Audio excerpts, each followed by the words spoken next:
partai Aceh nak ke tempat tamu lindung katanya orang Aceh pan mandum untuk dapat tentai nasi draw tu. Jadi partai Acehnya kan ada urang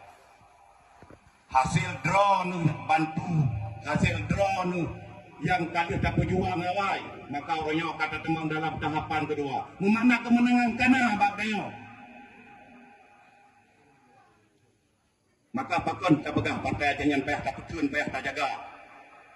cuma selamanya mungkin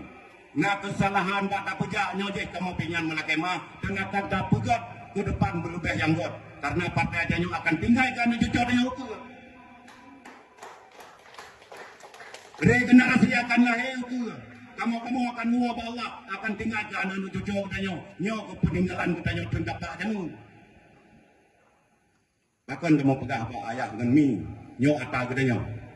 mungkin dalam kondisi orangnya muno bukit ke depan ada yang lebih jarang yang kajak sekolah akan dipegang namanya partai yang lebih hebat daripada partai-partai yang lain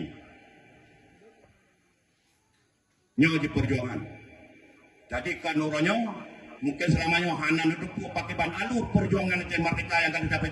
yang dapat orangnya nepiki nyokon perjuangan nyok kata teman pada fase perjuangan dengan politik orangnya kajet tadu di rumah kajet tadu berangkat kajet tabahas pakai ban akan dapat Aceh nyokon munyok anak partai dia anak partai tasora anak partai pejak keinginan Aceh Merdeka dengan partainya kau kenal tu kita mesapa kena akan tak juga pemikiran yang kuat ke depan sehingga pu yang kita cita-citakan itu akan terus